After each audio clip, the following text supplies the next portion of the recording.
بسم اللہ الرحمن الرحیم۔ اعوذ باللہ من الشیطان الرجیم، بسم اللہ الرحمن الرحیم۔ مقاصد فقہ کتاب البیع، سبق نمبر 93۔ گفتگو تھی شرائط الوزین میں سے چوتھی شرط میں القدرت علی التسلیم، کہ بائع اور مشتری قادر ہوں کہ ثمن اور مثمن ایک دوسرے کو فی الجملہ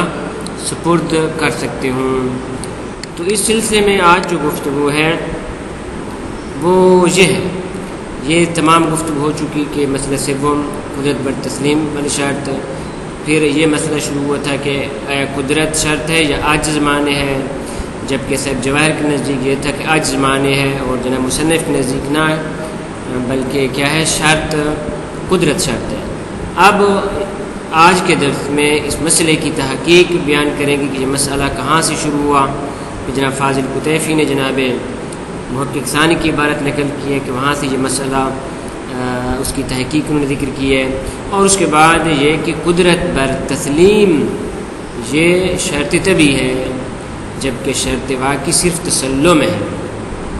تسلیم یعنی بائع مشتری کو دے سکے یا مشتری بائع کو ثمن دے سکے، فرماتے یہ طبی ہے۔ اصلی اور واقعی شرط یہ کہ تسلم ہے، اگر مشتری خود قابو میں لے لے یا نہ مشتری اور بائع بلکہ ویسے اگر چیز مشتری تک پہنچ جائے، سپرد ہو جائے تو کافی ہے۔ تو فرماتے ہیں ثم ان الخلاف فی اصل المسئلہ، اصل مسئلہ سے کیا مراد ہے؟ قدرت علی التسلیم، کہ آیا یہ شرط ہے یا عاجز معنی ہے، اور پھر یہ کہ آیا یہ اصلی شرط ہے یا طبی شرط ہے۔ فرماتے ثم ان الخلاف، کہ فقہاء کے درمیان جو اختلاف ہے اصل مسئلہ میں، لم یظہر الا من فاضل القطیفی، یہ ظاہر نہیں ہوتا مگر جناب فاضل قطیفی سے، صاحب ایذاء النافع سے، کہ المعاصر للمحقق الثانی، کہ جو محقق ثانی صاحب جامع المقاصد کے معاصر ہیں، کہ حیث حقا عنہ، کہ جناب فاضل قطیفی نے حکایت کے محقق ثانی سے کہ انہو قال فی ایذاء النافع، فاضل قطیفی ایذاء النافع میں فرماتے ہیں کہ ان القدرت علی التسلیم من مصالح المشتری فقط، قدرت علی التسلیم کی یہ جو شرط ذکر کی گئی ہے یہ صرف مشتری کے مصلحت کے لیے اور مشتری کے مصالح کے لیے، لا انہا شرط فی اصل صحت البیع، نہ یہ کہ یہ اصل صحت بیع میں شرط ہے۔ بنابری فلو قادر علی التسلم صح البیع، لذا اگر سپردگی ہو گئی، مشتری نے کسی طریقے سے وہ چیز لے لی تو صح البیع، بیع صحیح ہے۔ وَإِن لَمْ يَكُنْ الْبَائِعُ قَادِرًا عَلَيْهِ، اگرچہ بائع تسلیم پہ قادر نہ ہو، بائع مبیع نہیں پہنچا سکتا لیکن مشتری خود لے سکتا ہے، تو فرماتے بیع صحیح ہے۔ حتیٰ بل لو راضی بالابتیاء مع علمه بعدم تمکن البیع من التسلیم جاز وینتقی الیہ، حتیٰ فرماتے اگر مشتری کو پتہ ہے کہ بائع یہ چیز اس تک نہیں پہنچا سکتا، اس کے باوجود بھی وہ خریداری پہ راضی ہو گیا اور وہ چیز اس کی طرف منتقل ہو گئے تو بیع صحیح ہے۔ وینتقی ولا یرجع علی البائع، فرماتے ہیں مشتری کے پاس یہ اختیار نہیں اس صورت میں جو آخر میں مسئلہ پیش کیا ہے کہ جب اسے پتہ ہے کہ بائع اس تک نہیں پہنچا سکتے اور پھر بھی راضی ہو گیا، فرماتے اس کے پاس خیار جواز فسخ نہیں ہوگا۔ ولا یرجع علی البائع، اور یہ بائع کی طرف رجوع نہیں کر سکتا کہ بھی میں معاملے کو فسخ کر رہا ہوں۔ کیوں؟ دلیل کے لعدم القدرت اذا قان البیع علی ذلک مع العلم، اس صورت میں کہ جب اسے پتہ چل گیا کہ بھی بائع اس تک چیز نہیں پہنچا سکتا اور اس کو پتہ بھی تھا کہ بائع نہیں پہنچا سکتا، اب اس کے بعد یہ کہتے ہیں میں معاملے کو فسخ کر رہا ہوں، فرماتے رجوع نہیں کر سکتا، تو اس بنیاد پہ جو چیز متفرع ہوتی ہے وہ یہ ہے فیصح بیع المغصوب، بیع مغصوب بھی صحیح ہے، ونحوہ، اور بیع فضولی بھی صحیح ہے۔ بیع مغصوب یعنی کسی شخص نے کسی اور کا مال غصب کر لیا اور اس کے بعد اس کو بیچ دیا ہے، تو فرماتے ہیں یہ پھر بیع صحیح ہو جائے گی۔ یا فضولی، کسی اور کا مال لے کے وہ بیچ دیتا ہے اور بعد میں اجازہ لیتا ہے، تو یہ بھی صحیح ہے۔ نعم اذا لم یکن المبیع من شانہ ان یقبض عرفا لم یصح المعاوضۃ علیہ بالبیع. ہاں البتہ مبی ایسی چیزوں میں سے ہے کہ جس کی شان جو ہے کہ عرفاً اس کو قابض نہیں کیا جا سکتا، یعنی جتنی بھی کوشش کی جائے اس کو حاصل نہیں کیا جا سکتا عرفی لحاظ سے، تو لم یصح المعاوضۃ علیہ بالبیع، تو اس صورت میں اس پہ بصورت بیع معاوضہ نہیں ہو سکتا. کیوں؟ لأنه فی معنی اکل مال بالباطل، کیونکہ اس صورت میں یہ مشتری جو سمن دے رہا ہے بائع کو، یہ اکل مال بالباطل ہے، کیونکہ پتہ ہے کہ یہ ایک ایسی چیز ہے کہ جو مشتری کے ہاتھ میں نہیں آ سکتی. تو یہاں پہ پھر مشتری کا بائع کو پیسہ دینا یا بائع کا مشتری سے پیسہ لینا یہ اکل مال بالباطل ہے. البتہ بائع کے طور پہ یہ معاملہ صحیح نہیں ہے، لیکن وربما احتمل امکان المصالحۃ علیہ ہے، ہاں مصالحہ کرنا اس پہ ممکن ہے. ومن ہنا یعلم، اور یہیں سے سمجھ میں آتا ہے کہ ان قولہ یعنی محقق فی النافع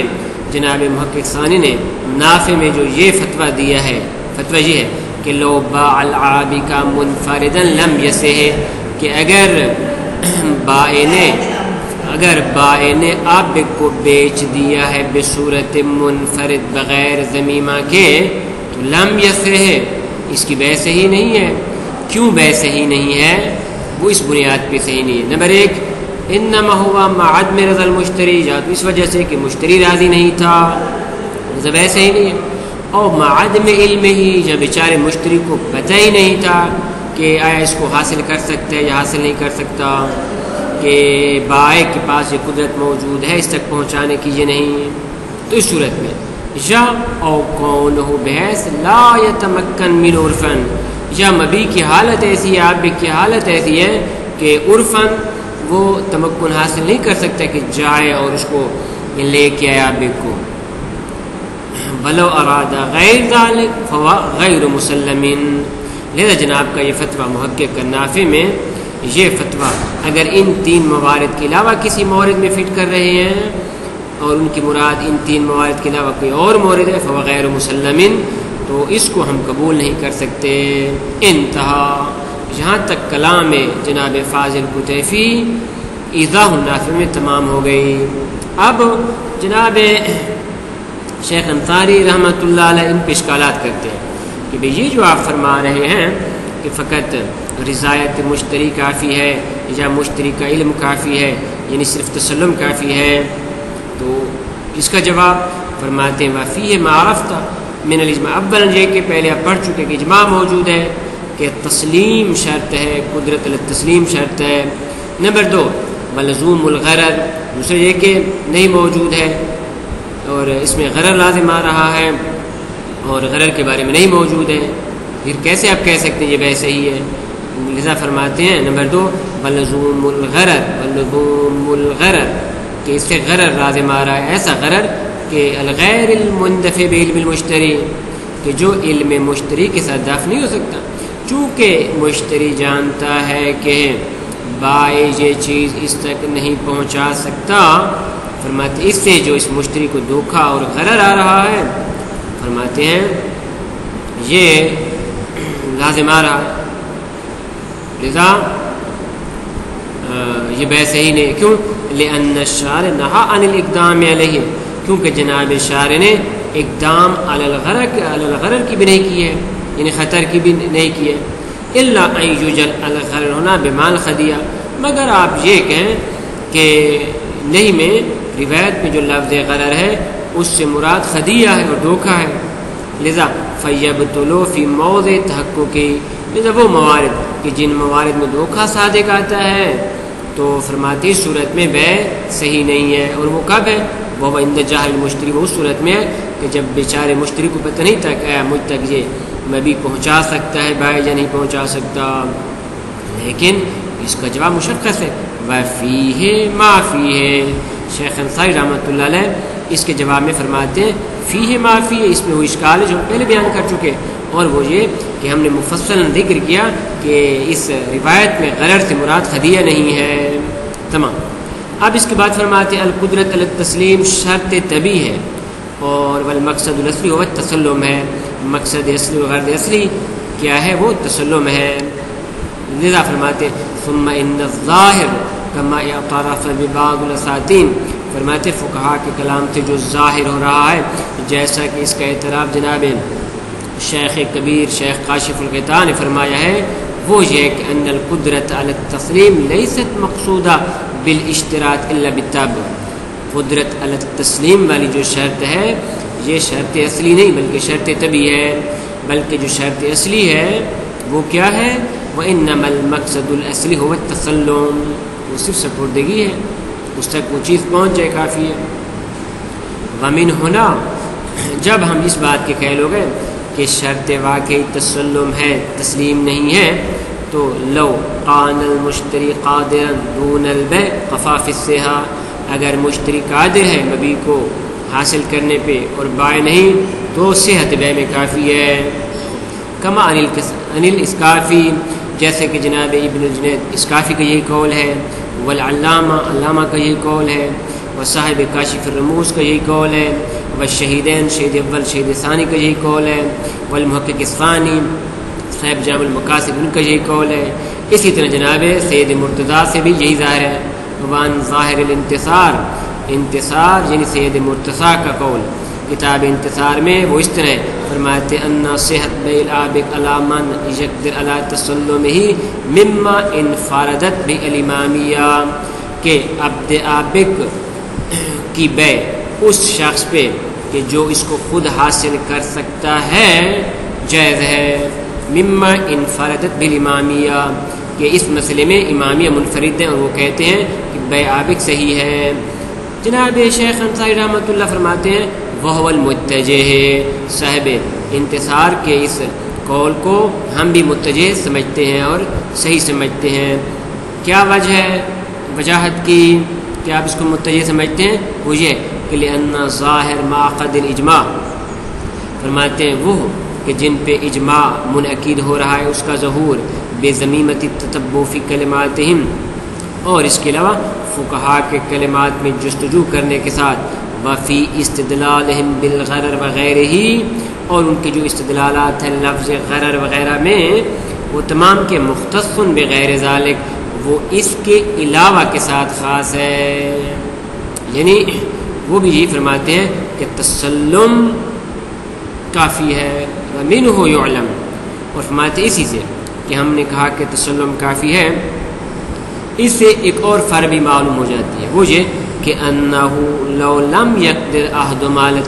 التحصیل، کہ بائع اور مشتری دونوں تحصیل پہ قادر نہیں ہیں، نہ بائع نہ مشتری، نہ بائع تسلیم کر سکتا ہے نہ مشتری تسلم کر سکتا ہے، لیکن یوثق بحصول فی ید احدہما، لیکن دونوں کو یا ان میں سے ایک کو یہ وثوق ہے کہ یہ مبیع ان میں سے کسی ایک کے ہاتھ میں آ ہی جائے گی۔ کب؟ عند استحقاق المشتری للتسلیم، جب مشتری کو وہ چیز دینی پڑے گی، مثلا کما لو اعطاد الطائر العود، جیسے کہ عادتاً پرندے کو بیچا گیا ہے اور پرندہ ایسا ہے کہ جو یا بائع کے گھر میں پہنچ جاتا ہے یا مشتری کے گھر میں، تو فرماتے ہیں ایسی بیع صحیح ہے۔ اور اس مسئلے میں فرماتے ہیں ہمارے ساتھ موافقین بھی موجود ہیں، وفاق للفاضلین، فاضلین سے مراد جناب محقق ہلی صاحب شرح الاسلام اور جناب علامہ ہلی رحمۃ اللہ علیہ ہیں، والشہیدین شہید اول شہید ثانی، والمحقق الثانی اور جناب محقق ثانی وغیرہ، اور باقی فقہا بھی اس مسئلے میں موافق ہیں۔ بنابراین شرط اصلی اور شرط واقعی تسلم ہے، اما جو علی التسلیم کی شرط لگائی گئی ہے یہ شرط طبی ہے۔ وصلی اللہ علی محمد و اہل بیت الطیبین الطاہرین۔